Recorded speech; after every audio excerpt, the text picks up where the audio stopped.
Ya, saya coba tampilkan dulu ya, slide-nya.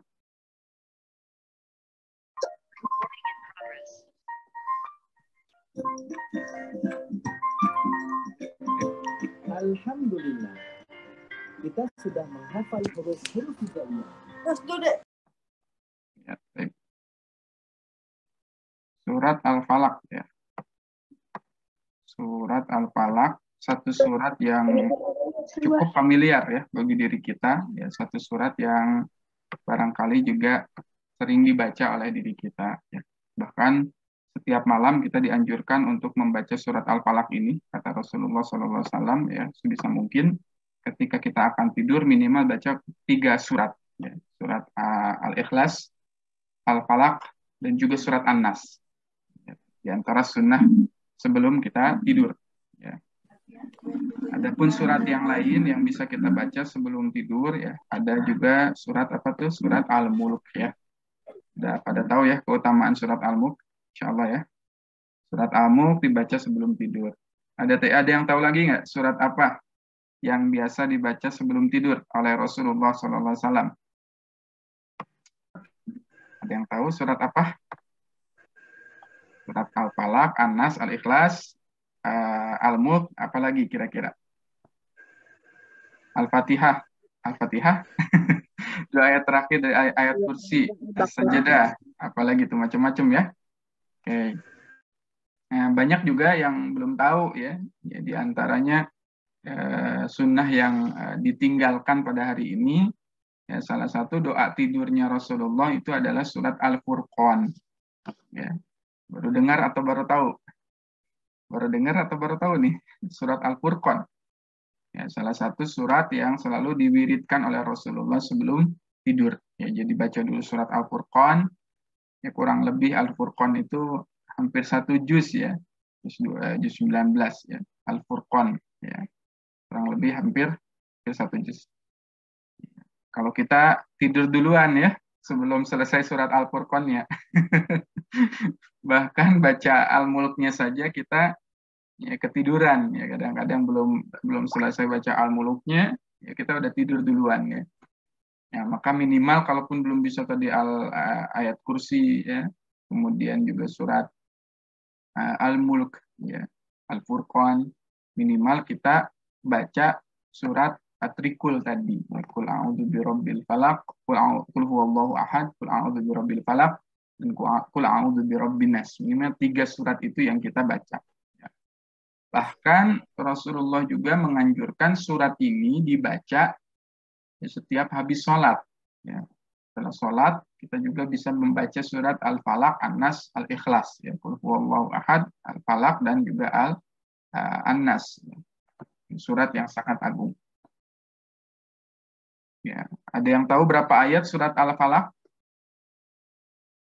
Surat Al-Falaq berapa ayat? Ini ada berapa orang yang gabung nih? 79. 5 ayat ya. 5 ayat. Ya. Sebelumnya saya ngasih tahu Ros dulu ya. Ketika nanti ditanya, silakan menjawab ya. Silakan menjawab. Ya, kita biasakan adab ya. Di dalam majelis ketika guru bertanya, murid biasakan untuk menjawab. 5 ayat. Diturunkan di mana? Di Mekah atau Madinah? Madinah. Mekah atau Madinah? Ayo, Mekah atau Madinah? Mekah ya, sudah sepakat ya. Mekah ya, merupakan surat Makkiyah. Surat Makkiyah. Nanti kenapa akhirnya Makkiyah Madaniyah ini sangat penting untuk kita ketahui, nanti akan ketahuan ya ketika membahas suratnya. Ketika membahas surat Al-Falaq ini. Ya, kalau dikatakan Madinah nanti konsekuensinya seperti apa, dikatakan Makkiyah konsekuensinya seperti apa ya. Itu sangat berpengaruh ya. Baik. Oke. Ada yang tahu arti dari Al-Falaq itu apa? Surat Al-Falaq. Kalau di dalam terjemahan Quran itu Al-Falaq diartikan apa? Waktu subuh. Subuh ya. Subuh. Sepakat subuh? Sepakat waktu subuh Al-Falaq? Ya, baik ya. Oke, sepakat berarti ya. Baik. Nah, sekarang saya mau nanya lagi, saya ngasih pertanyaan lagi. Di Quran itu untuk menyebutkan subuh itu juga ada kosakata yang disebut sebagai wasubhi. Ya, di juz 30 kita bisa temukan salah satunya kata wasubhi idza tanaffas. Ya, dengan demi subuh apabila subuh itu bernafas. Ya, kenapa surat Al-Falaq ini gak dinamain surat As-Subuh? Nah, mulai bingung kan ya?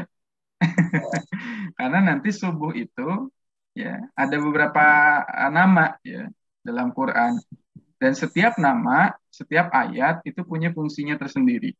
Ya, katakan misalkan surat Al-Fajr, ya, wal fajr, demi waktu fajar. Fajar juga kalau di Indonesia diartikan dengan subuh juga. Ya. Maka apa perbedaan antara as-subuh pertama nih, as-subuh, Al-Fajr, kemudian juga dengan Al-Falaq. Bedanya apa? Ya. Nah, ranah itulah yang menyebabkan kita akhirnya tadabur, ya, masuk loh. Ya, mulai masuk ke tadabur ketika bertanya, ya, kenapa Allah menggunakan di surat Al-Fajr itu dengan kata wal fajr walayalin asyr, ya, bukan wasubhi, ya, wasubh walayalin asyr, bukan, ya, atau dengan wal falaq, ya, walayalin asyr, atau sebaliknya di surat Al-Falaq ini dipakai misalkan dengan kata, ya, wasubh, ya, qul a'udzu birabbis subhi, aku berlindung kepada Rob subuh. Ya. Jadi apa tuh Ustadz gitu ya? Makna dari Al-Falaq. Ya.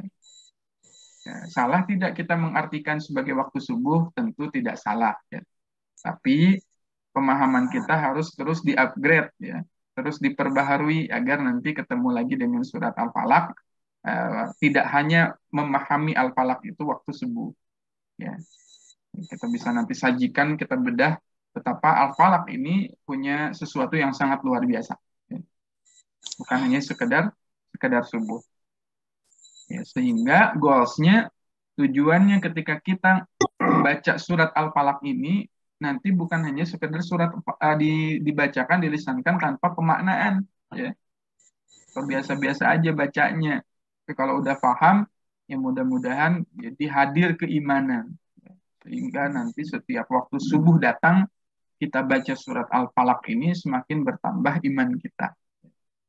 Bagaimana kemarin kita bahas surat An-Nas, selama ini kita tahu bahwa ya, surat An-Nas ini cuma dipakai untuk musir jin, ya, musir was-was setan. Padahal ada yang lebih besar, berat daripada itu, lebih besar daripada sekedar untuk membentengi diri kita dari was-was yang sifatnya syaitan. Ya. Baik. Nama surah, ya.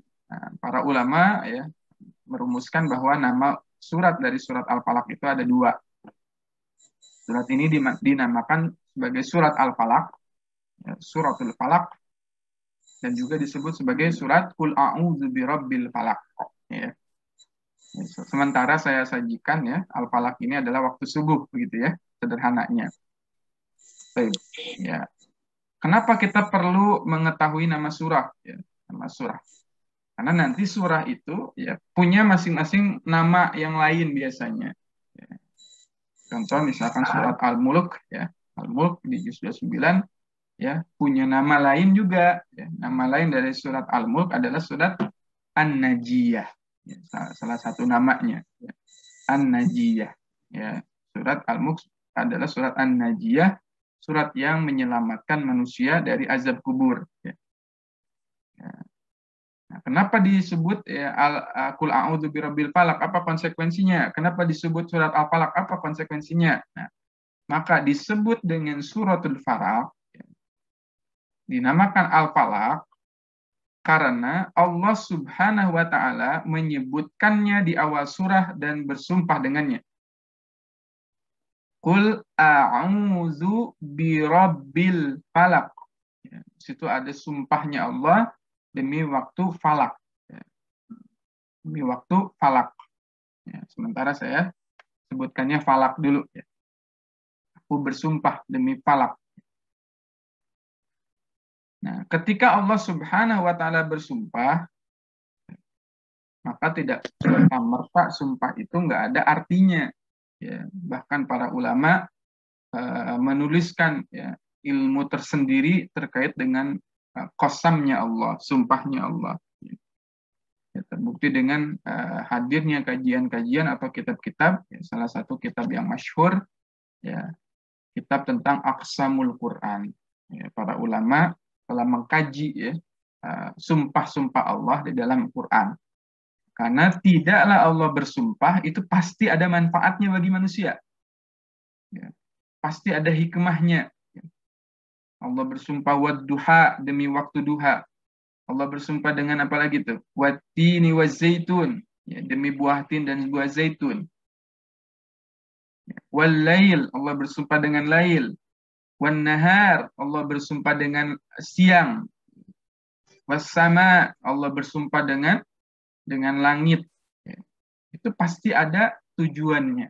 Ya, pasti ada hikmahnya. Dan ketika Allah bersumpah dengan ya, sesuatu makhluk ciptaannya, itu menunjukkan keagungannya, keagungan dari Allah Subhanahu wa Ta'ala. Ya, betapa agungnya ya makhluk yang diciptakan oleh Allah itu. Manfaatnya juga ya, betapa banyak manfaat yang dikandung oleh benda yang diciptakan oleh Allah itu, makhluk yang diciptakan oleh Allah itu. Ini panjang ya kalau kita masuk ke bab tentang aqsamul Quran, sumpah Allah dalam Al-Quran. Yang kedua, dinamakan surat Qul A'udzu birabbil falaq ya, karena Allah membuka surah ini dengannya. Ya, surah ini dibuka dengan Qul A'udzu birabbil falaq. Aku berlindung kepada Allah Tuhannya Al-Falaq. Ya. Baik. Nah, sebelumnya ya, setelah kita tadi bahas nama, kemudian kesesuaian penamaannya, ya, kita lanjut ke munasabahnya. Ya, lanjut ke munasabahnya. Coba lihat di atas Quran surat Al-Falaq ada surat apa? Atas surat Al-Falaq ada surat apa tuh? Di atasnya, ke atas, naik ke atas dari surat Al-Falaq. Surat apa? Al-Ikhlas ya. Ke bawahnya, ke bawahnya ada surat apa tuh? Surat An-Nas ya. Ya, surat An-Nas. Ya, baik. Saya mau masuk ke satu materi ya yang berkaitan dengan munasabah surah. Ya, ingat-ingat ada kata munasabah. Ya. Munasabah ya, ilmu yang sebetulnya masih jarang dibahas ya. Di Indonesia ya, kita masih jarang membahas ilmu munasabah atau referensi-referensi yang terkait dengan kitab-kitab yang membahas tentang munasabah baina surah, munasabah hubungan antara surah dengan surat, ayat dengan ayat, itu masih langka ya. Masih langka untuk dibahas. Makanya kita sedikit demi sedikit mudah-mudahan diizinkan oleh Allah ya bisa untuk membahas ya apa sih munasabah. Munasabah itu ya simpelnya ya adalah korelasi ya. Al-qarinah, qarinah itu ibarat rantai. Jadi kalau kita ketahui bahwa Al-Qur'an itu sebetulnya ibarat rantai ya, yang saling menyatu satu sama lain. Dari surat Al-Fatihah awal sampai ke surat An-Nas, dari surat An-Nas sampai ke Al-Fatihah lagi, sebetulnya saling menyambung. Ya. Saling menyambung, saling berkaitan. Ya. Ada korelasinya, ada hubungannya antara surah dengan surah, surah dengan ayat, ayat dengan ayat, ya, ayat dengan surat. Ya. Bahkan nanti lebih kalau didalami lagi, apa korelasinya akhir surat ya. Ya. Surat Al-Ikhlas walam yakul lahu kufuwan ahad, kemudian nyambung lagi ke Qul a'udzu birabbil falaq, itu apa korelasinya? Apa hubungannya? Itu bisa ditemukan hikmahnya. Ya. Ilmu tentang munasabah. Nah, sekarang lihat ya tetangga-tetangga suratnya. Ya. Sekarang kan kita akan membahas surat Al-Falaq nih. Ya, tetangga atasnya yang membahas surat Al-Ikhlas. Kenapa Allah di situ menaruh surat Al-Ikhlas sebelum Al-Falaq? Ya. Kemudian setelah Al-Falaq ada surat An-Nas. Itu apa korelasinya? Dan nanti dari An-Nas kenapa disambungkan dengan Al-Fatihah? Ya, ternyata ada satu keajaiban dari segi tartib urutan surah itu pun sudah memberikan keajaiban bagi kita. Al-Ikhlas ya. Urutan pertamanya, selanjutnya ada ya, Al-Falaq ya. Setelah Al-Falaq ada An-Nas. Coba kita perhatikan. Tema pokok dari surat Al-Ikhlas adalah tentang betapa murninya keesaan Allah. Ya, ingat-ingat posisi atas Qul huwallahu ahad itu berbicara tentang kemurnian keesaan Allah Subhanahu wa taala, sehingga Allah lah as-samad. Allah tempat bergantung. Ya, sederhananya ya, as-samad Allah tempat bergantung. Ya, kalau kita dalami tentang as-samadiyah ya, sifat Allah tentang as-samad ya, itu untuk membahas as-samadnya saja bisa satu kajian ya. Satu kajian khusus ya. Maka di Al-Ikhlas, inti ya, pokok dari Al-Ikhlas adalah bagaimana kita menggantungkan diri kita kepada Allah Subhanahu wa taala, memurnikan keimanan kita kepada Allah yang Maha Esa. Setelah itu korelasinya apa dengan Al-Falaq? Al-Falaq di situ kita berlindung kepada Qul a'udzu birabbil falaq. Berlindung kepada Robnya Al-Falaq. Nah, ketika kita meminta perlindungan harus ke siapa sih? Nah, minta perlindungan berarti larinya kepada Allah yang Maha Esa.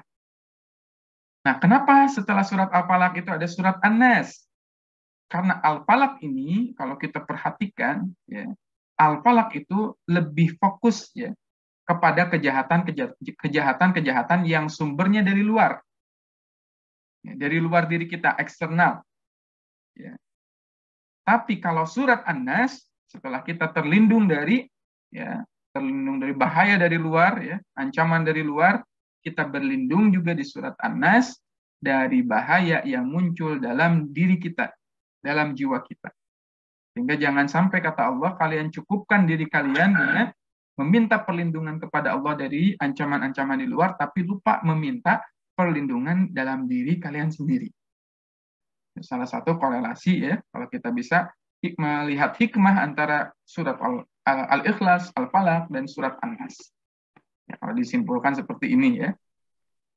Al-Ikhlas, kemurnian keesaan kepada Allah. Ya, Al-Falaq, berlindung dari segala kejahatan. Berlindungnya ke siapa? Tidak bisa kita berlindung kepada selain Allah. Harus berlindung kepada Allah. Ya. Berlindung dari kejahatan yang di luar, tapi jangan lupakan juga, kata Allah, kamu juga harus berlindung kepada kejahatan diri kamu sendiri. Ya, kemarin sudah kita bahas bahwa waswas terbesar asyaitan adalah menjadikan manusia itu menjadi manusia yang sombong, menolak kebenaran ya. Baik. Jadi di fokus konsentrasi Al-Falaq itu kita berlindung dari segala kejahatan ya yang datangnya dari luar. Ya, yang datangnya tadi eksternal ya, yang datangnya dari eksternal. Baik. Oke, sekarang kita masuk ya kepada pembahasan kita Qul a'udzu birabbil falaq. Kata qul sudah kita bahas pada pertemuan-pertemuan yang lalu. Kalau yang ketinggalan bisa dicek ya di Instagram saya pernah ngebedah kata qul. Itu qul bermakna bukan hanya katakanlah ya. Ya, sedikit review lagi ya. Qul bukan hanya sekedar mengatakan, katakan, tapi qul juga di situ ada perintah untuk mengajarkan, ya, mensyiarkan. Ya. Jadi kalau ketika kita membaca Al-Falaq, udah dapat kajian Al-Falaq, bukan hanya sekedar dibaca Al-Falaq itu, tapi ajarkan kepada istri kalian, anak-anak kalian, saudara kalian, ya, orang tua kalian, ya, surat Al-Falaq ini. Itu makna dari qul. Kemudian kata a'udzu sudah disinggung juga ya, Instagram. A'udzu itu bermakna uz, ya, uz itu berlindung kepada sesuatu menuju kepada sesuatu yang aman, ya, mencari perlindungan. Birabbi, nah, kemarin surat An-Nas, ya, ada PR sebetulnya ya. PR-nya apa tuh? Cari kata Rob kemarin ya. Rob itu punya beberapa makna ya. Ya, salah satunya kemarin kita sudah bahas, Ar-Rabbi itu artinya Allah Al-Mun'im, Allah yang maha memberikan nikmat. sisanya ada lima lagi ya. Afwan, ada 4 lagi. Ya. Kemarin kan Al-Mun'im, ya, Allah sebagai pemberi karunia. Ya. Allah sebagai apa lagi kemarin? Satu lagi. Ada yang masih ingat nggak? Bisa dilihat catatannya, ya. Yang nyatet, yang hadir kemarin ya surat An-Nas. Robbi itu bermakna juga Allah Al-Murabbi. Allah sebagai Al-Murabbi. Ya. Al-Murabbi itu apa artinya? Murabbi itu adalah zat yang selalu mendidik manusia. Itu 2 nama. Ya. Misalnya nambah lagi nanti, cari lagi makna dari ya, Ar-Rabbi. Ya, ada 5 makna. Ya, kita ketika mengucapkan kata Rob, ya, itu berarti sudah merangkum 5 makna itu. Ya, 5 asma Allah yang tadi, sifat Allah, Al-Mun'im, Al-Murabbi. Ya. Ya. Nanti satu lagi ya. Nah, hari ini kita bisa juga belajar ya kata Ar-Rabbi. Baik. Qul a'udzu birabbil falaq. Katakanlah aku berlindung ya. Kalau kita bedah satu katanya, jadi bunyinya bukan katakanlah, berarti tadi ya, katakanlah, ucapkanlah dengan lisan kalian, dengan iman kalian, dan ajarkan kepada orang lain untuk apa? A'udzu, berlindung kepada, berlari menuju sesuatu untuk menghindari sesuatu yang berbahaya, birabbi, kepada Allah sebagai zat Al-Mun'im, yang terus memberikan nikmat kepada manusia, yang terus mendidik manusia, yang terus menjadikan manusia itu berkembang.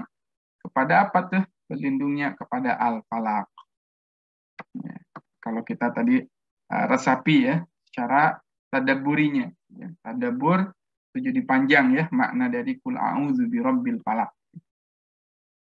Lalu apa itu Al-Falaq? Nah, sekarang kita masuk ya kepada materi kita. Ya, apa itu Al-Falaq? Selama ini tadi mengartikannya waktu subuh. Baik. Ya. Ada hal yang menarik ya, dalam Quran surat Al-An'am. Ya.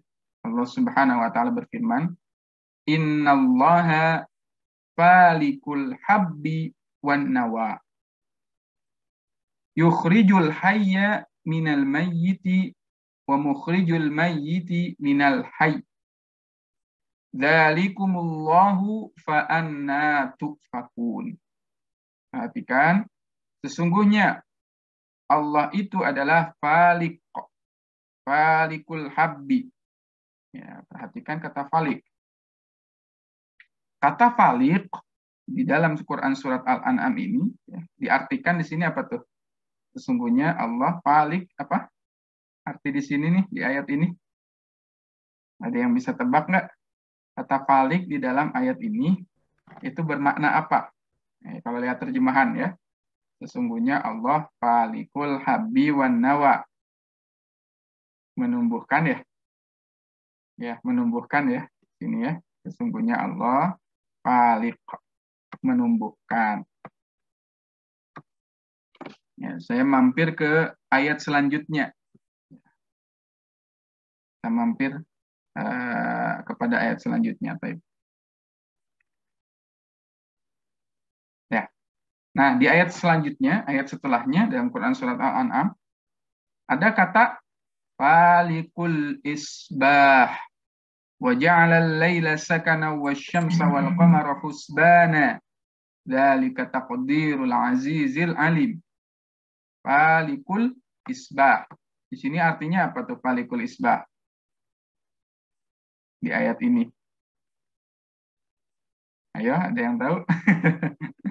Falikul isbah.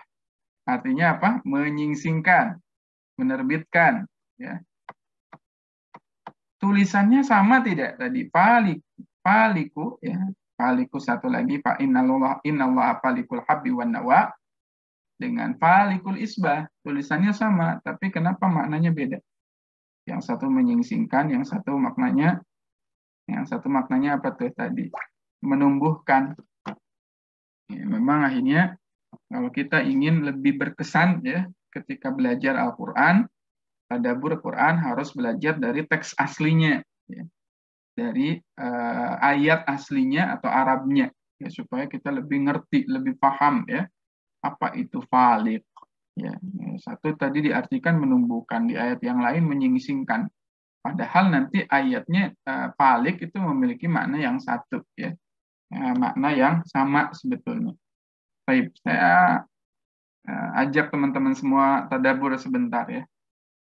Sesungguhnya kata Allah, innallaha falikul habbi wan nawa. Falik tadi sudah disebut, disinggung, ada yang menyinggung ya. Ya, tergantung konteks ayatnya Kak gitu ya. Tidak juga ya. Tidak tergantung konteks ya. Ya, kalau falik ya yang namanya falik gitu ya. Ya, falik itu ya, kalau kita perhatikan falik itu ya bermakna syakko. Ya, syakko. Syakko itu artinya membelah. Membelah. Jadi di ayat ini sebetulnya ya, kata falik ya, turunannya dari kata tadi falak ya, adalah membelah. Ya. Sesungguhnya kata Allah, Allah lah yang membelah. Ya. Allah yang membelah. Membelah apa? Habbi wan nawa.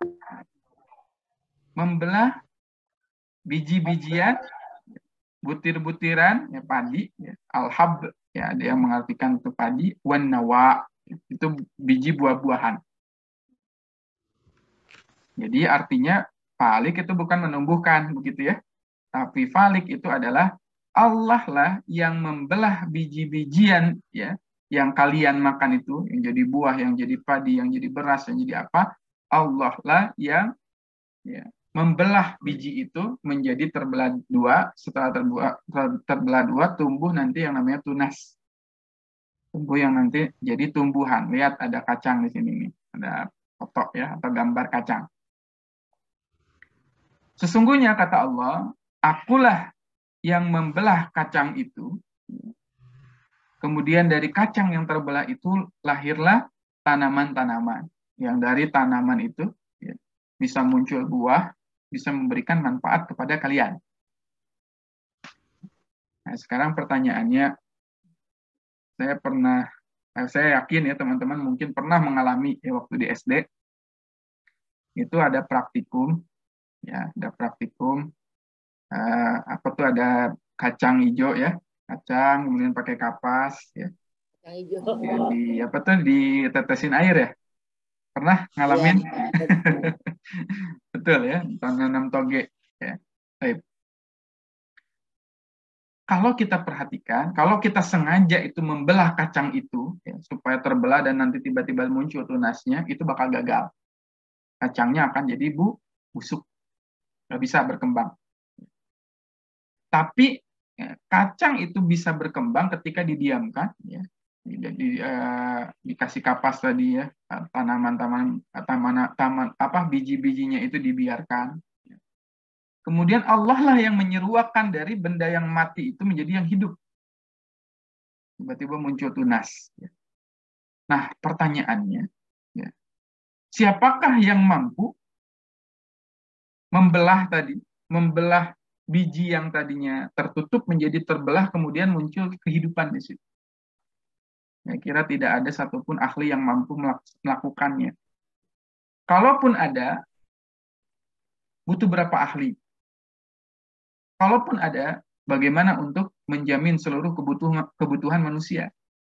Contoh untuk menumbuhkan padi saja, itu kebayang kalau kita satu persatu itu belah tuh padi supaya keluar. Kebayang kalau kita harus membelah satu persatu pohon yang ada di ya, yang menghasilkan buah yang bisa kita makan ini di bumi ini satu persatu harus dimasukkan dulu ke lab dan sebagainya. Dan pun kalau bisa itu terjadi, itu nggak akan pernah bisa menumbuh. Karena yang bisa menumbuhkan itu hanyalah Allah. Teknologi secanggih apapun nggak bisa. Innallaha falikul habbi wan nawa. Allah lah yang menyeruakan dari biji yang kalian anggap kecil itu sesuatu yang bisa menumbuhkan ya, buah-buahan dan memberikan manfaat kepada kalian. Allahu Akbar. Kalau bukan Allah, kata Allah, kalau bukan aku yang membelah biji-bijian itu, nggak mungkin kalian itu bisa makan. Makanya kata Allah di sini di akhir ayatnya, fa'anna tu'fakun. Kenapa sih kamu berpaling? Udah dikasih nikmat, Allah kasih nih. Dan ini kita nggak sadar. Setiap malam kita makan, setiap hari kita makan, pagi, siang, sore, makan lagi, makan nasinya, dan sebagainya. Coba kita tadaburi. Siapa nih yang bisa menumbuhkan ini? Makan kedelai, ya, makan tempe. Siapa nih yang numbuhin tempenya ini? Kacang ini dari mana nih? Dari tanah gitu aja digeletakin bisa jadi juga mati, busuk. Tapi Allah lah yang menyeruakan itu, Allah lah yang membelah ya, biji-bijian yang kecil itu menjadi bermanfaat. Kalau bukan Allah, bukan karena Allah kita nggak bisa. Secanggih apapun teknologi yang kita gunakan. Makanya tadi kita berlindung, qul a'udzu birabbil falaq. Aku berlindung kepada Allah Subhanahu wa taala, Allah sebagai zat al-falaq, ya, Allah yang membelah, ya, membelah waktu malam tadi menjadi subuh. Ya. Falikul habbi wan nawa. Allah, kata Allah, ya, yang membelah biji-bijian itu, ya, al-habbi. Makanya ya, kata hubbu ini serupa ya, hab dengan hubb satu akar kata, beda dhammah ya. Hubbu dengan habbu ya. Hubbu artinya apa? Hubbun. Ada yang tahu nggak arti hubbun? Ada yang tahu arti hub? Ada yang tahu nggak arti hub? Cinta ya. Makanya kita mendengar kata istilah ana uhibbuka fillah. Aku mencintai kamu karena Allah, dari kata hub. Ya. Apa bedanya hub dengan habbu? Apa hubungannya, korelasi antara cinta dan benih, biji? Ya, sehingga Imam Ibnu Qayyim dalam kitabnya Rawdatul Muhibbin ketika mendefinisikan apa itu cinta, Imam Ibnu Qayyim menjawab dengan cinta itu adalah biji. Nah, apa korelasinya tuh antara cinta dan biji? Ada yang bisa jawab nggak? Ada yang mau jawab? Apa korelasinya nih antara cinta dan biji? Ya. Nah, silakan nanti dicari tahu ya. Nah, apa tuh yang korelasinya tuh? Ya, oke, kita jawab ya hari ini. Cinta itu diibaratkan seperti benih, teman-teman. Dia bisa tumbuh, dia bisa berkembang, dia bisa memberikan manfaat, memberikan bunga, ya, memberikan buah-buahan yang manis rasanya ketika cinta itu dirawat. Ya. Ketika cinta itu diperbaharui, terus dijaga, ya, disuburkan, diberi pupuk, ya, disirami, itu cinta bisa terus berkembang. Tapi kapan ketika cinta itu tidak dirawat, ya, tidak dipupuki, ya, tidak disirami, cinta itu bisa menjadi kering. Innallaha falikul habbi wan nawa. Yang menumbuhkan cinta itu siapa? Yang membelah itu cinta itu di hati seorang hamba yang tadinya hatinya tertutup jadi terbuka, akhirnya bisa menerima seseorang. Itu siapa tuh yang menggerakkannya? Allah Subhanahu wa taala. Allah bisa menanamkan cinta kepada siapa yang dikehendaki Allah, dan Allah juga bisa mencabut cinta kepada siapa yang dikehendaki oleh Allah. Maka kata Rasulullah, hati-hati ketika kalian mencintai seseorang, jangan sampai kalian cintanya cinta banget. Karena ada saatnya ketika kamu benci kepada orang itu, kamu akan lebih benci. Kalau kamu benci, jangan benci banget. Karena nanti ada saatnya kamu akan cinta terhadap orang tersebut. Maka cintailah produk-produk Indonesia, bukan ya? Cintailah apa tuh? Ya, cintailah seseorang itu dengan sewajarnya. Cinta kepada manusia biasa-biasa saja. Makanya nanti di dalam Quran surat Al-Baqarah juz kedua, Allah peringatkan kita dengan wa minan nasi may yattakhidhu min dunillahi andada yuhibbunahum ka hubbillah. Walladzina amanu asyaddu hubban lillah. Ya. Jangan sampai kita cintanya itu lebih kepada orang orang lain, manusia biasa. Sedangkan orang-orang beriman, walladzina amanu asyaddu hubban lillah. Cinta sama Allahnya itu lebih dalam, ya. Lebih kuat. Cinta pada Allahnya itu lebih diperjuangkan oleh orang-orang beriman. Ya. Ya, jadi nyambung ke cinta ya. Dari kata habbu dengan hubbu. Ya. Itu makna pertama. Ya. Makna falik atau al-falak tadi menyeruak, ya, membelah. Ya. Perhatikan tadi falak itu artinya membelah, ya, dari membelah suatu kondisi malam, ya, kemudian menjadi terang benderang, ya, kemudian nanti menjadi bercahaya, dari bercahaya nanti jadi al-isyraq, ya, dari kata isyraq nanti muncul lagi ke ad-duha, ya, ke ad-duha nanti tengah-tengahnya nanti an-nahar dan seterusnya sampai al-zuhr, al-asyar dan sebagainya. Itu dari pagi ke pagi gitu kan ya. Itu ada makna perubahan yang sangat dalam. Ya, contoh nanti kita lihat di dalam Quran surat Ad-Duha. Wad-duha, Allah bersumpah demi waktu duha. Menurut teman-teman, puncaknya siang hari itu di jam 12 siang atau di mana puncaknya siang? Puncaknya siang hari di mana, jam 12 siang atau bukan? Puncaknya siang. Ayo, ada yang bisa jawab? Ya, selama ini kita menyangkanya puncak siang hari itu di zuhur ya. Nah, Lisa, betulnya puncaknya siang itu di duha. Ya, puncak siang itu bukan di jam 12 malam, 12 siang, tapi puncak duha itu adalah di puncak siang itu ada di duha. Ya. Nantilah kita bahas ya, itu di surat Ad-Duha ya. Surat yang khusus kenapa di situ wad-duha, setelah wad-duha ditempelkan dengan wal-laili idza saja, puncaknya malam. Kapan itu puncaknya malam ya? Nah, kita nanti insya Allah ya bahas di surat Ad-Duha. Baik, kita lanjut lagi. Tadi berarti makna al-falak atau apa tuh? Falak ya, tadi ya, membelah. Allah membelah malam ini ya dengan subuh hari, kemudian dari matahari yang terus naik, akhirnya sampailah kita kepada waktu subuh. Dan subhanallah teman-teman, Masya Allah, tabarakallah, coba aja. Sediakan waktu, ya, besok misalkan, atau kapanpun gitu ya, teman-teman ada waktu, ikhtiarkan ya, coba lihat. Ya, setelah qiyamul, setelah sholat subuh, pergi keluar, lihat langit. Ya, lihat dengan mata kepala kita sendiri betapa kita akan melihat ketakjuban dari Allah Subhanahu wa taala ya, tentang alam semesta ini. Ya, kita lihat dengan tadabbur bilhal ya. Terus sebaik-baik tadabbur itu dengan melihat langsung. Bukan kita ngekaji kitab gitu ya, baca kitab. Sebaik-baik tadabbur lihat langsung kepada alam semesta ini. Ya. Bagaimana Allah ketika mengatakan tadi ya, wasubhi idza tanafas, betapa sebetulnya subuh itu bernapas ya. Mengeluarkan napas ya.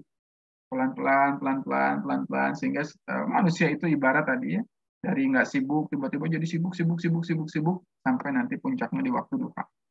Baik, kita lanjut ya. Ya. Terus apa hubungannya dengan falikul isbah? Ya.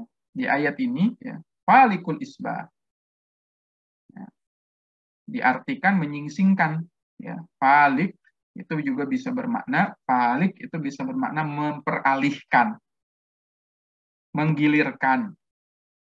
Allah yang menggilirkan isbah, subuh hari, wa ja'alal laila sakanan, dan kami jadikan lail itu sebagai sakan.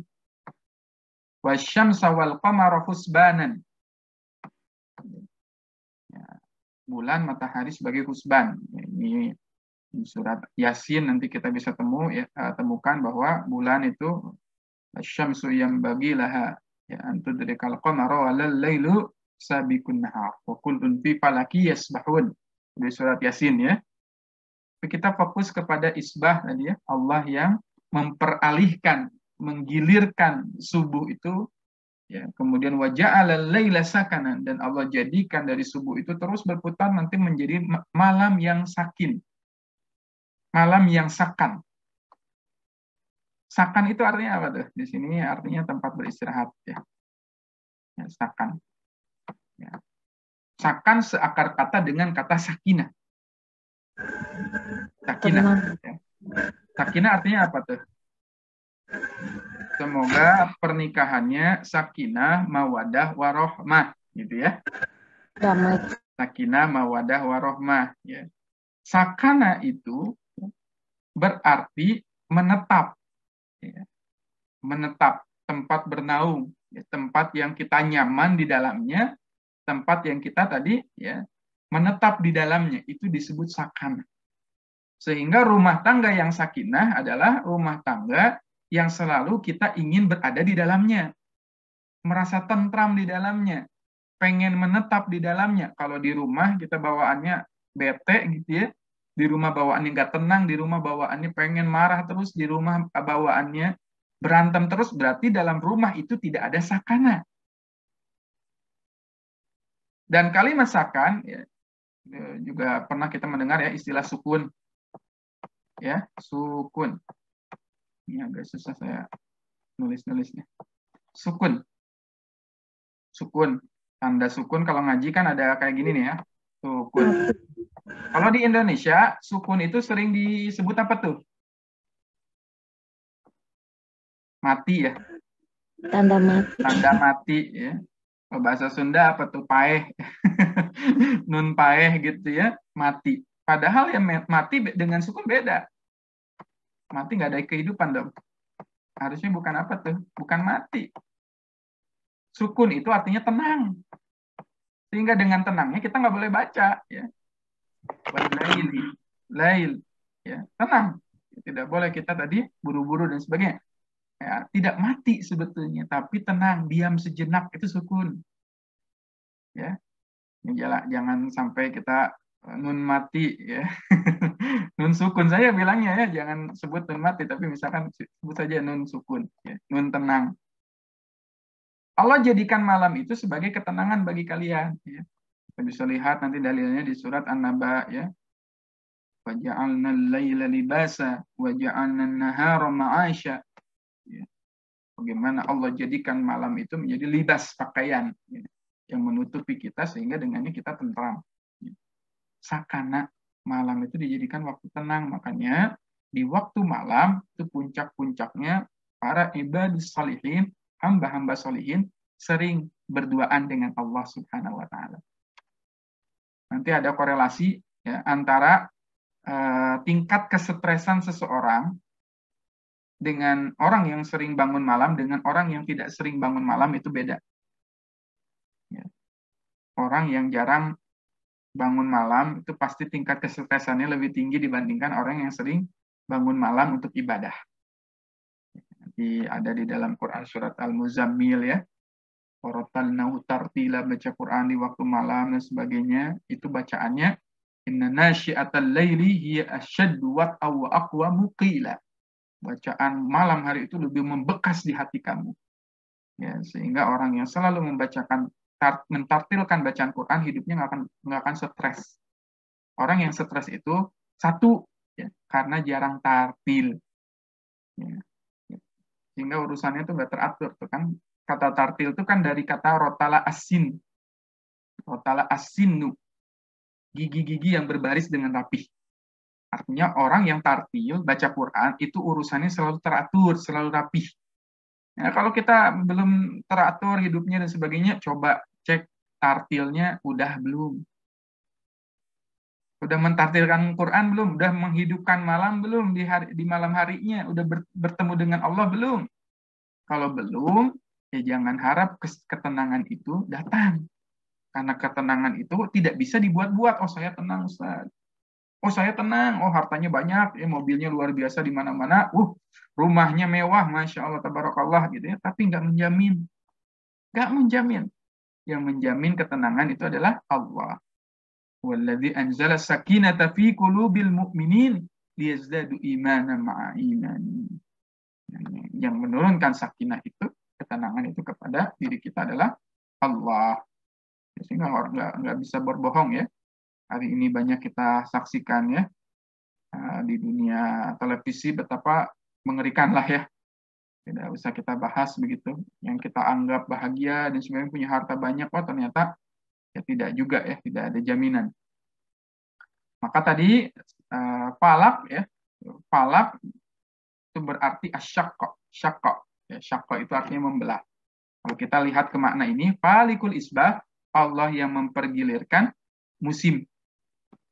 Allah yang mempergilirkan musim, pergantian musim. Ada musim panas, musim kemarau, musim dingin, musim salju, begitu ya. Di belahan bumi yang lain ada musim gugur dan sebagainya.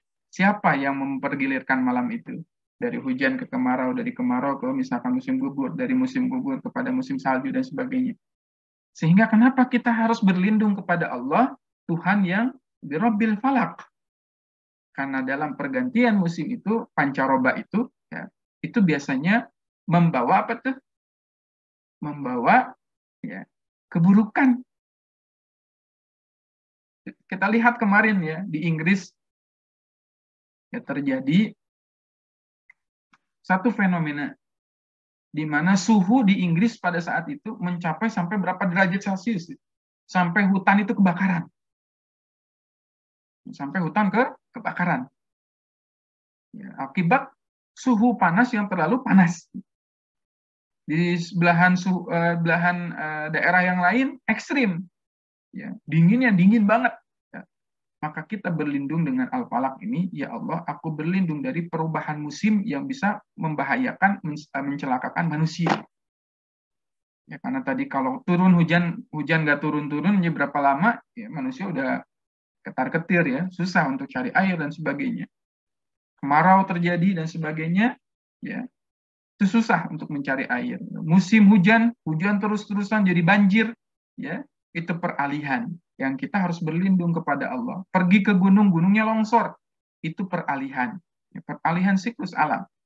Jadi kita berlindung kepada Allah, qul a'udzu birabbil falaq. Karena sejatinya manusia itu, kalau antum sadari aja, hari ini, detik ini kita tuh tidak ada jaminan yang bisa selamat. Dari apa tuh? Dari berbagai macam ancaman. Kayak kita nyaman-nyaman aja sekarang ya, kayak nggak terjadi apa-apa, padahal bisa jadi ya berapa detik kemudian ada pergiliran malam tadi atau pergiliran sesuatu yang kita tidak ketahui. Bisa jadi ada meteor yang jatuh, bisa jadi ada gempa ya, bisa jadi ada kebakaran ya. Kita nggak pernah tahu tuh. Peralihan musim itu bisa menimbulkan mudarat bagi manusia sehingga kita harus berlindung kepada Allah Rabbil Falaq. Itu makna yang pertama ya. Qul a'udzu birabbil falaq. Baik, kita lanjutkan ke ayat kedua. Min syarri ma khalaq. Aku berlindung ya. Dari apa tuh? Berlindung dari keburukan atau kejahatan yang diciptakan oleh Allah. Maksudnya apa tuh? Kejahatan yang diciptakan oleh Allah ya. Aku berlindung kepada kejahatan apa-apa yang Allah ciptakan. Ya, baik. Pada dasarnya, ya, setiap makhluk yang diciptakan oleh Allah, sebelum masuk ke kholak ya, saya coba tadaburi dulu kata syar. Asyar. Ya. Asyarru, buruk, ya, lawannya adalah al-khair, baik. Ya. Maka menurut Ibnu Qayyim, syarrun itu mencakup dua hal. Sakit, sesuatu yang menyakitkan, dan sesuatu yang menjadi penyebab dari sakit itu. Penyakit tadi ya, kebakaran, tenggelam, itu menyakitkan. Sedangkan kekufuran, maksiat, dan sebagainya merupakan penyebab datangnya siksa Allah. Ya. Ada sakit, ada penyebab sakit. Nggak mungkin seseorang itu tiba-tiba sakit. Pasti ada penyebabnya. Ya. Maka syar itu mencakup dua hal, ya, tadi sakit dan penyakit, penyebab sakitnya. Kita berlindung kepada Allah ya, dari segala keburukan dan segala penyebab keburukannya. Dari apa yang Allah ciptakan. Ya, dari segala yang Allah ciptakan. Contoh, ular, ini kita bicara hewan, dari mata rantai, apa tuh mata rantai ekosistem. Pernah belajar ya dulu di SD, ular makan tikus, ya tikusnya makan apa gitu ya, terus sampai nanti ular dimakan elang, begitu terus menerus. Kita lihat satu contoh saja tadi, ular misalkan. Ular bermanfaat ya, untuk membunuh tikus. Para petani ya, kalau punya ladang, punya sawah, pasti ya bermanfaat nih ular. Soalnya dia akan membunuh ya hama-hama yang berupa tikus tadi. Tapi di balik ciptaan Allah ada manfaatnya, plus juga ada mudaratnya. Ya, seperti sini ngerti ya, kalau ular itu menggigit manusia, manusia itu akan binasa. Sesuatu yang diciptakan oleh Allah itu pasti baik, kita yakin ya. Semua yang Allah ciptakan tidak ada yang sia-sia, betul. Wa ma khalaqtu hadzal batila ya. Subhanaka faqina adzabannar. Allah itu tidak menciptakan segala sesuatu sia-sia, itu pasti ada manfaatnya. Tapi jangan lupa, di balik manfaatnya itu biasanya ada peluang untuk mencelakakan diri kita. Ya. Ada hal-hal yang kita anggap sepele, tapi bisa jadi mudarat bagi kita. Ya. Dan umumnya itu hal-hal yang seringkali kita remehkan, kita kecil gitu ya. Kita lagi jalan misalkan, ketemu dengan makhluk Allah yang berupa paku. Paku itu ciptaan Allah ya. Bisa bermanfaat, bisa tidak. Paku ketika dimanfaatkan dengan baik ya bisa untuk menaruh memajang foto gitu ya.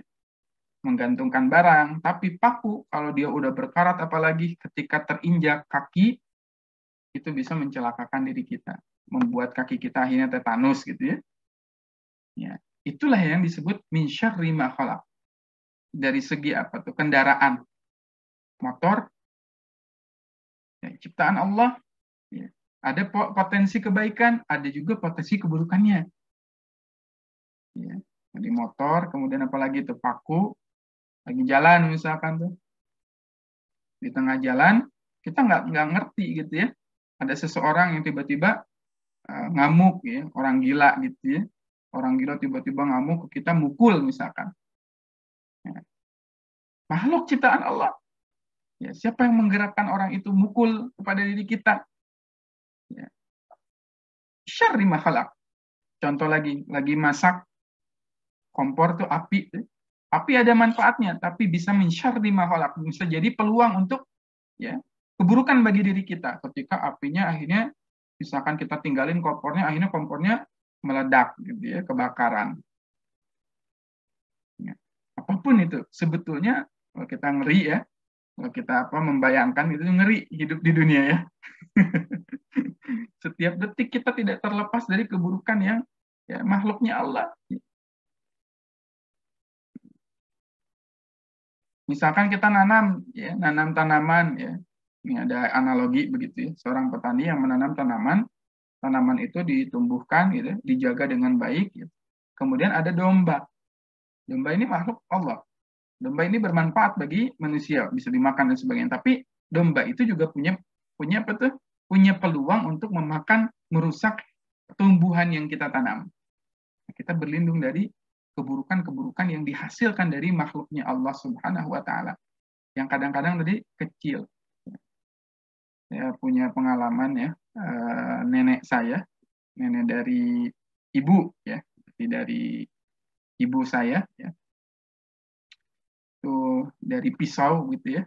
Ketika pisau lagi motong sesuatu, motong benda, pisaunya jatuh kena kaki ya. Tek gitu nancep ya. Di kaki agak ngilu memang ya. Kemudian dicabut karena qadarullah masya'a ya. Nenek saya punya diabetes, itu akhirnya masuk ke rumah sakit dan sampai meninggalnya. Ya, karena tadi pisau yang kita pakai yang selama ini bermanfaat ternyata bisa mendatangkan mudarat ya enggak. Ya, banyak hal-hal yang kadang-kadang tepira dalam bahasa Sunda ya. Tepira ya cuman ini gitu ya, cuman paku kecil ya tapi bisa menimbulkan mudarat yang luar biasa. Maka kita berlindung kepada Allah tadi, min syarri ma khalaq. Min syarri ma khalaq. Kita berlindung dari semua keburukan yang Allah ya hadirkan ya, dari ciptaan-ciptaannya. Matahari tadi, matahari bermanfaat, tapi kalau matahari itu kadar panasnya itu luar biasa, bisa menjadi kematian bagi diri kita, ya, bagi manusia. Min syarri ma khalaq. Kita berlindung kepada Allah. Lanjut ke ayat 3. Wa min syarri ghasikin idza waqab. Berapa ya? Wa min syarri ghasikin idza waqab. Ya, dan kita berlindung kepada ghasik idza waqaba. Ghasik dan waqab. Kita kita highlight ya. Ghasikin. Ada yang tahu arti ghasik itu apa? Wa min syarri ghasikin idza waqab. Ada yang mau jawab? Berlindung dari apa? Dari apa ya teman-teman? Wa min syarri ghasikin idza waqab. Jadi terjemahan itu apa? Diartikannya itu apa? Malam. Gelapan malam. Malam yang gelap. Oke, kita tadabburi kata gosip. Ya, gosip, apa makna al-gosip? Apa itu makna gosip? Ya. Kegelapan, malam, malam yang gelap, lagi.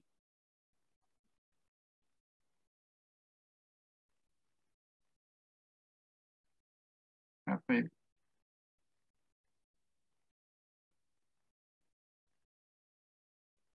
Hilang ya slide-nya.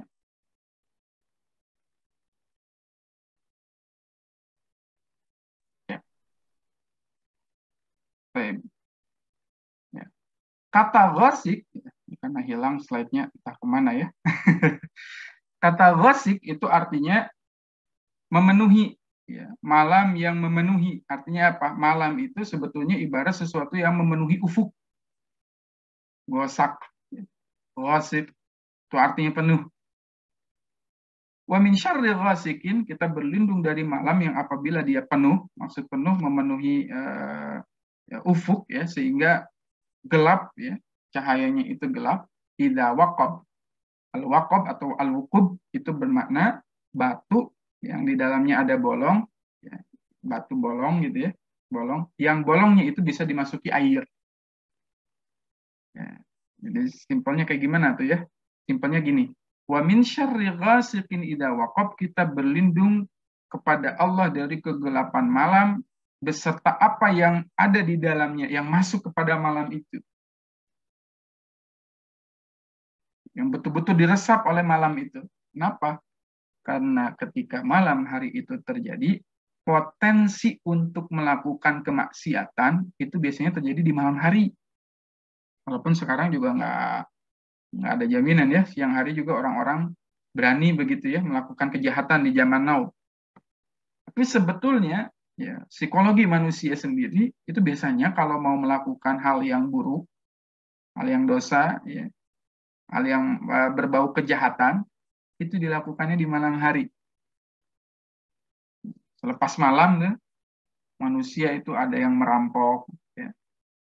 Makanya orang-orang yang merampok itu jarang melakukan rampok di siang hari, mencuri itu, ya, dilakukannya di malam hari biasanya. Maaf ya, perjudian, ya, judi-judi itu biasanya terjadinya di malam hari, ya, pusat-pusat atau apa daerah-daerah lokalisasi perjudian, ya. Biasanya ramainya malam, jarang di siang hari. Walaupun sekarang juga subhanallah, ya, orang-orang udah berjudi lewat handphone dimanapun mereka berada ya. Ya, siang hari anak kecil pun bahkan berjudi gitu ya. Di siang hari berarti sudah rusak banget ya masyarakat kita. Wa min syarri ghasikin. Di malam hari para maling pergi keluar untuk mencari mangsanya. Di malam hari orang-orang berjudi, di malam hari orang-orang mabuk, di malam hari orang-orang selingkuh. Di malam hari orang-orang berzina, ya para pezina ya, menjajakan dirinya. Kejadian yang terjadi di malam hari itu kejahatan hampir ya. Nah, ini juga bahkan ada datanya ya dari Indonesian Criminal Watch ya. Kita bisa lihat juga data kejadian kejahatan itu pasti kebanyakan terjadinya di malam hari. Dan kita berlindung dengan surat Al-Falaq ini, wa min syarri ghasiqin idza waqab. Masuk kepada malam hari, kita berlindung ya. Karena kita tidak pernah tahu, tadi bisa jadi rumah kita tadi disatroni maling gitu ya. Bisa jadi keluarga kita ya, dan sebagainya ya, terancam dari yang namanya ghasiqin idza waqaba. Selanjutnya ya, wa min syarrin nafatsati fil 'uqad, dan dari segala penyakit dan juga sebab penyakit itu, dari keburukan dan juga sebab keburukan itu, an-nafasat ya. Nafasat ini artinya apa tuh? Kalau di terjemahannya wanita-wanita yang meniupkan buhul-buhul begitu ya. Ya, al-uqad ya. Coba kita lihat dari kejahatan perempuan-perempuan peniup buhul-buhul yang al-uqad. Kita highlight kata an-nafasat. Ya, an-nafasat. Ya, di sini ya, kata an-nafasat di fil uqad. Ya, an-nafasat. An-nafasat itu kalau dari segi bahasa lugawi, dia meniup sambil menggerakkan lidah, namun tidak sampai mengeluarkan ludah. An-nafasat, dari perempuan-perempuan yang nafasat. Ya. Meniup sambil menggerakkan lidah, namun tidak sampai mengeluarkan ludah. Jampe-jampe ya. Ya. Gitu ya. Menggerakkan lidah tapi nggak sampai muncrat. Gitu ya. Itu yang disebut an-nafasat. Dan kita lihat dari susunan keindahan Quran, ini Maha Suci Allah ya, an-nafasat. Itu kan dari segi pengucapannya pun, ya, kalau dari tulisannya kan an-nafasat, ya, harusnya itu tulisannya tuh sini kan ya, ada tanda berdiri ya, harkat berdiri. Ya, kalau dalam bahasa tulisannya harusnya kan tulisannya seperti ini, an-nafasati.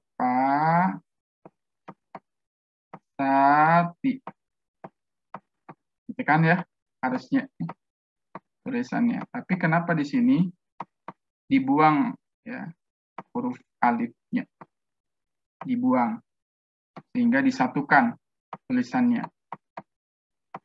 Nah, dari segi ilmu ya, qiraah, ya, bacaan Quran dan juga ya, kitabah, ilmu tulisan Quran, ya, nambah satu huruf itu nambah makna, berkurang satu huruf itu berkurang maknanya.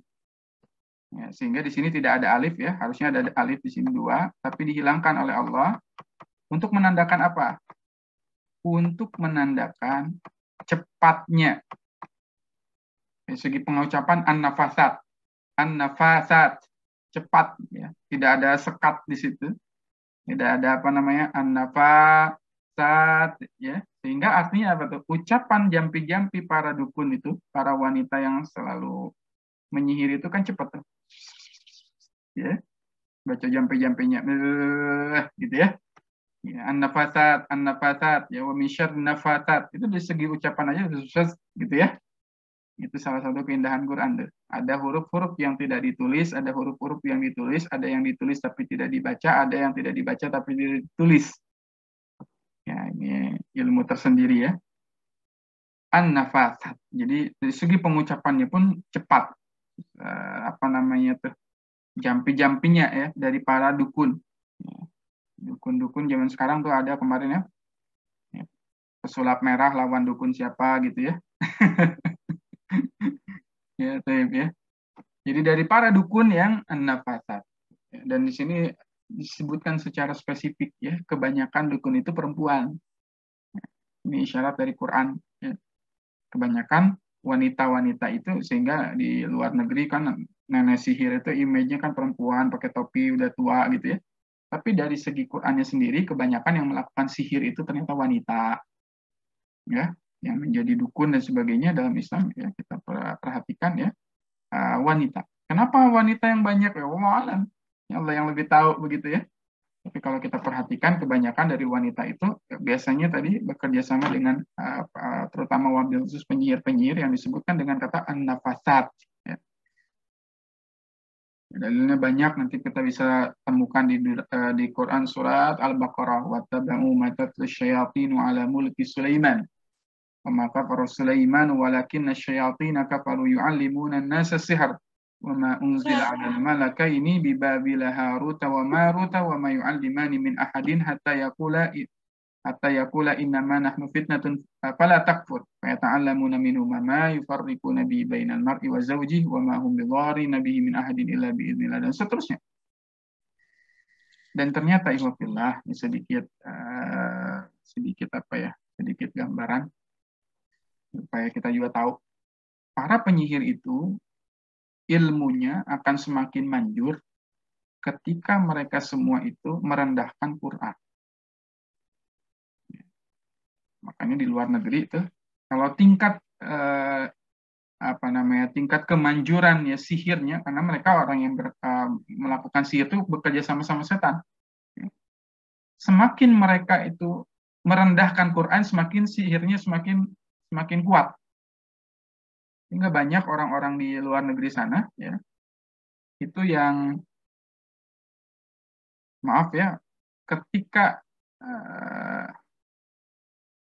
ketika ingin buang air besar itu mushafnya ditaruh di bawah, dijadikan dudukan oleh mereka. Semakin mereka itu menghinakan Quran, itu semakin sihirnya itu bekerja, efeknya. Bahkan dijadikan Quran itu untuk membersihkan kotorannya. Semakin pokoknya dia menghina Quran, semakin dia menghina Al-Quran, semakin sihir itu akan manjur. Ya, itu kalau udah bekerja sama-sama setan, ya. Ada yang didudukin gitu kan ya. Nah,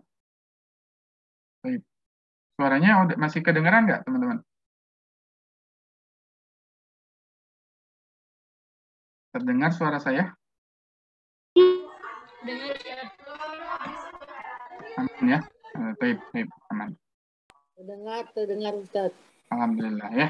Jadi kalau sihirnya ingin manjur, mereka harus membakar Quran, kemudian menghinakan Quran, menginjak Quran dan sebagainya.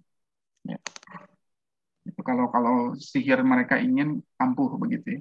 Wa ya'udzubillah ya. Mudah-mudahan kita tidak termasuk kepada orang yang ya, demikian. Ya.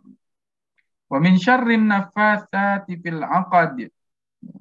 Manusia, wanita-wanita yang terus memberikan sihir, dan kita tidak ragu bahwa di dunia ini ada yang namanya sihir. Ya. Ada yang namanya sihir. Di dalil Qur'annya juga sudah jelas begitu ya. Sharih ya. Bahkan di Arab Saudi sendiri ada satu divisi gitu ya, satu kementerian begitu ya, yang memberantas perdukunan. Jangan salah, ternyata di Arab Saudi itu banyak juga yang mempraktekkan dukun ya, sihir, sehingga pada ditangkap ya. Salah satu kisah yang masyhur, ada seseorang yang mengaku sakti, mengaku dukun dan sebagainya. Ini panjang lah kalau diceritain gitu ya. Endingnya akhirnya dia tertangkap. Ya, dia tidak bisa membuktikan kesaksiannya. Ya. Dan dia akhirnya dihukum mati. Kalau di Arab Saudi itu ternyata juga banyak ya sihir-sihir, buhul-buhul dan sebagainya. Jangan dikira bersih-bersih saja gitu ya, aman-aman saja, tidak. Dan termasuk diri kita berlindung daripada ya, sihir yang kita tidak sadari. Dan kalau kita bisa tarik kepada zaman sekarang, sihir itu bukan hanya berarti guna-guna gitu, tidak.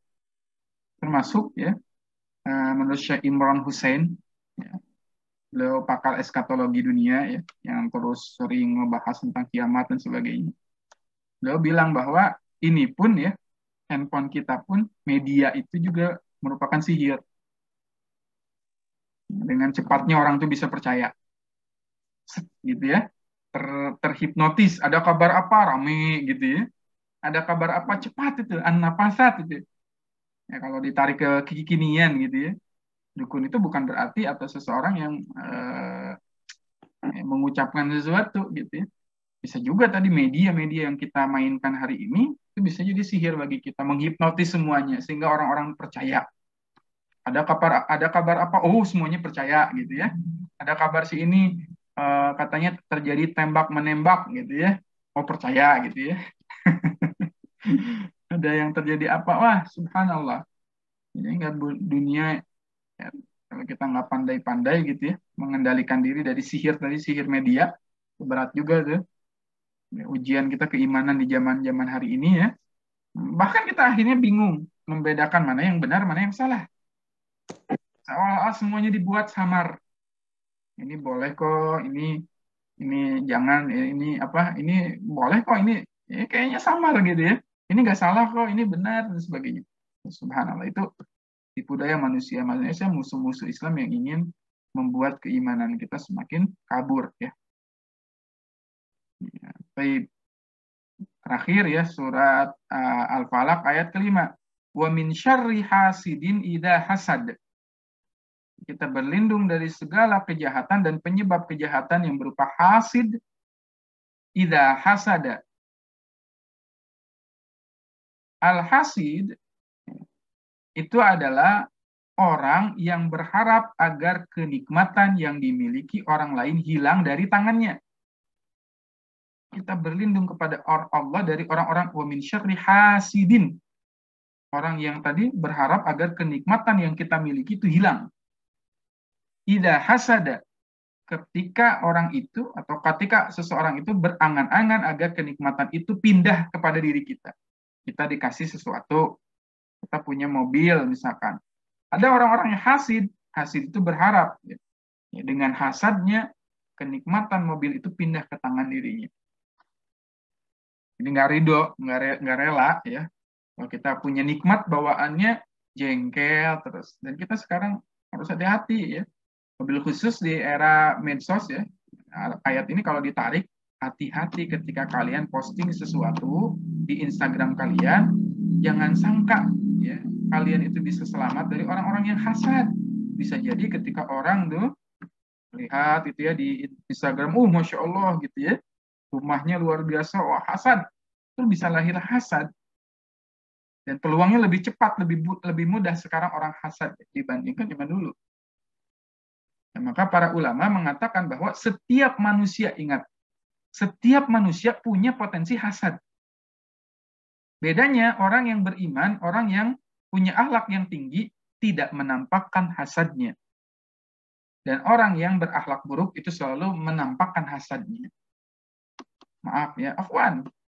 Kita semua tuh punya tuh potensi hasad, dengki sama orang lain. Pengen nikmat orang lain itu kita punya. Ya. Diambil, dikasih ke kita, dia nggak usah dapat gitu ya. Mobil khusus, maaf. Ini para penghafal Quran ya, ini juga banyak ya. Ya, sahabat-sahabat saya atau teman-teman semua ya, yang menghafalkan Quran, hati-hati. Ya, karena ya, seringkali juga itu lahir ya, bahkan di lingkungan penghafal Quran sendiri.